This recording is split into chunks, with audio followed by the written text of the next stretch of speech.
Ring? Yeah. I feel this one's doing okay. Yeah, I mean, it's performing. It's not super spinny. It's, you know, the low strike, you get 2,500 out of it. So speed's okay. Speed is okay. All right, guys, welcome back to the old versus new series where we dive back in time. We look at technology that was groundbreaking at that time and compare it to how it stacks up against the products of today. Today, we are looking at GT3 driver. So as those of you who have followed the old versus new series in the past, we go back 10 years, we go back 5 years, and we obviously use what's current. 10 years ago, Michael, you used one. I did use one. You owned one. A 915 D2 was in your bag. Those were the early days where you and I first had our friendship. And today we're going to test the D3 and see how that compares with GT. 5 years ago, it was the start of the Speed series from these were good. Titleist. The Patrick Cantley, you know, there's a bunch of players still playing that one, really struggled to get out of that one. The TS3. This was when the glimmers of hope of like, wow, they've got something cooking here. Because we all know between 15 and this, we all know where 917 sat, and it doesn't need to be on camera. No. But this was a heck of a movement to where we are today. Without a doubt. But as we have obviously recently, the last couple of months, been learning about, Titleist feel like they've made the next breakthrough in metal woods for their design and development in the GT, the generational technology. We've both been playing the driver in testing, as you guys saw when we were down at TPI. This thing is a serious performer. It's a special driver. It's good. It really is. It really is. So it will be interesting to go back in time and see, you know, how much they have developed, how much have they advanced, and is it something that you guys, hopefully who are watching, that maybe are wondering whether you should be moving in a specific timeline could also benefit. All right, Fraz, 915 D3, an oldie, but a goodie. Back to the active recoil channel days. That was a big technology in this thing. Big technology. Big. Did you play one of these? I did have it, this was probably I was a Titleist driver user. When would it have been? I don't think I ever had like a 910, 913, never had any of those. Probably like a 909 D3 would be the last one I had before that. I quite liked that shape. I did 915 D2 and a 915 D4. Rick Kennedy. Oh, jeez. Well, I mean, interesting going back to this, like, see how metallic that is on top? It looks so busy. So busy. Compared to, obviously, what it looks like now. Yeah, I remember, I can actually picture, this was before I played at Brampton Golf Club, but I can remember being on the second hole par 5, hitting one off the bottom of this driver and watching how high it spun to the really? Line. I can literally still feel it in my bones. Feel it. I can. So yeah, we'll test these out. I played my driver at 8.25, 9 degrees turned at C1. These are both 8.5, as close as we could get to, because they used to go in 0.5 increments. Obviously now it's 9, 10, 11, etc. So this should be pretty good. Okay. What a driver this thing is. That was loud. Isn't that loud? Yeah. Thought I hit that pretty well, to be honest, but obviously not. Carry 260. Yeah. Spinny. 272. 25.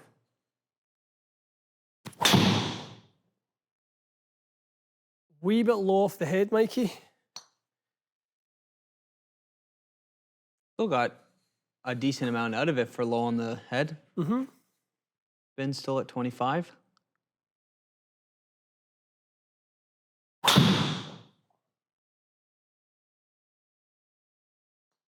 How was that? High in the head? Yeah.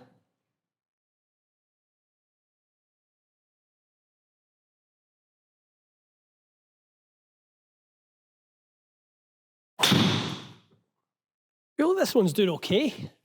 Yeah, I mean, it's performing. It's not super spinny. It's, you know, the low strike, you get 2,500 out of it. So speed's okay. Speed is okay.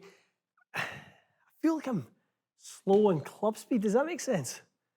Like, I feel like I'm like a bit slower than I'm used to being. Yeah. Maybe as we warm up, you know, that'll tick up a little bit, but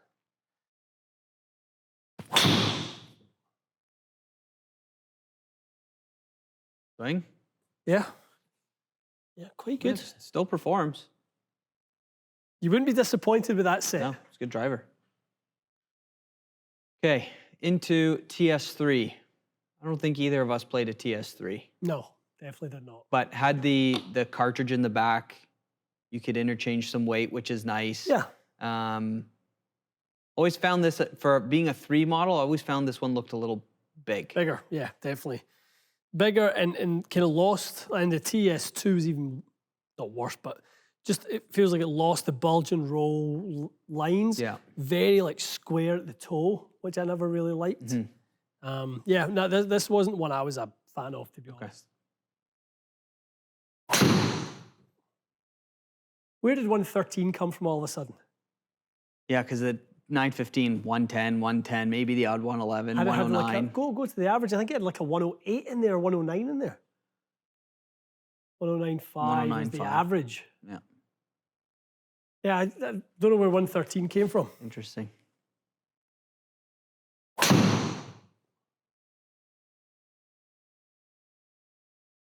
We know that Titleist have improved the sound of their drivers. Yeah. No doubt about that.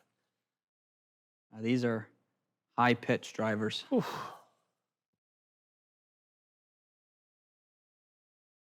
I don't know. This thing just feels like it can swing it fast.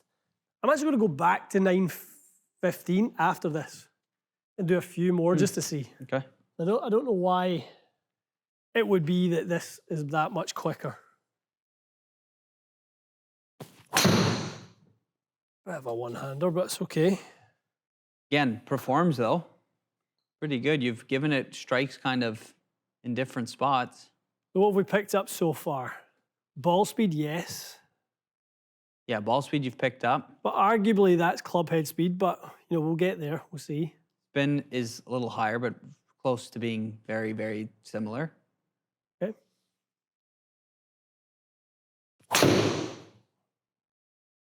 Felt like a good one. Sounded good. That's a good driver. Jump back into that 915. Yeah.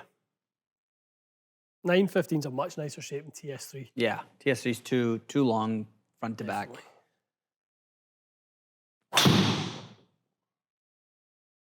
That sounded better.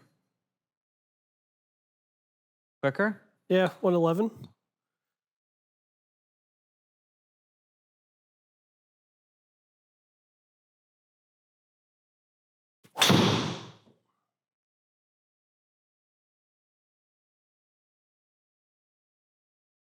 And 12.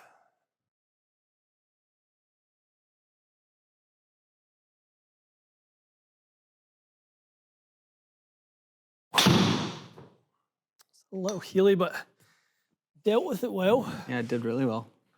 So you hit good drives the second round with this, but even at the club at speed 110, 112, so let's take out the 108. Yeah, maybe like that's a bit, take out that one. 109.6, 109.9. Take out those three in a row. Still a little bit of a difference. There's still a mile an hour and a bit from TS3. Okay. All right. Last but not least. Beautiful. A thing of beauty. The new age. Yes. A revolution, not an evolution. GT3. Wasn't the best strike, Mikey. I think it shows one of the things this driver's really good at. Yep. And that's one thing they talked about us down south was that kind of low heel doesn't balloon anymore.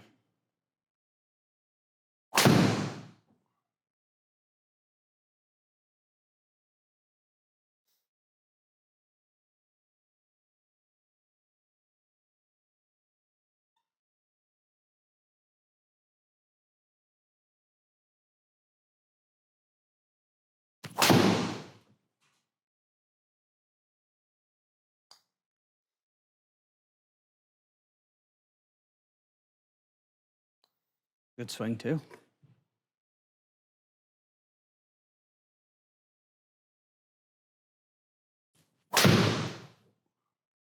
A good swing. I feel like that's what this thing is. 163 Just a different gear and speed. Yeah. Good launch, good spin. Up on 915 a second. I want to get them all at 112. I think if we have the club head speed the same in all of them, you can't kind of point fingers at it. I just can't move this driver as quickly. I can't move this thing faster. I don't know why. Which again is a story for why they did the TS, right? They were looking for speed. Yeah. So the air passing over the head must just not be as many. This might sound crazy, but it looks like when you look down at it, it looks a bit more square than, you know, TS3 and then GT3. I don't really swing it. Honestly, can't swing it much quicker. And you're hitting it good, yeah, just the speed won't kick up. All right, Mikey boy. How did that test pan out from what you thought it was going to be? It's been a while since I've seen someone hit a 915. I thought it performed quite well.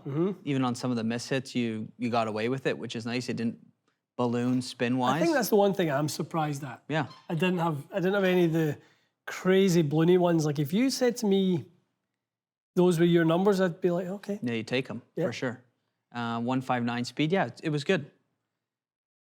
This was something I kept saying to you, like, I don't feel like I can move 915 as fast.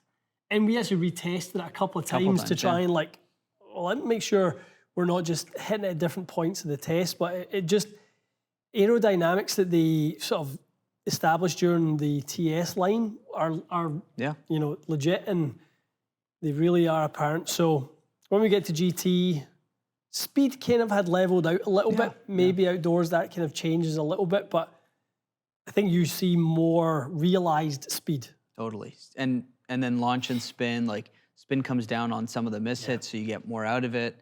Yeah, I mean, as we know, GT3 is a great performing driver. It's just nice to see over 10, 5, and then current, there is incremental, you know, ball speed pickups. But again, that's aerodynamics and engineering. That's the reason they release these drivers. Definitely.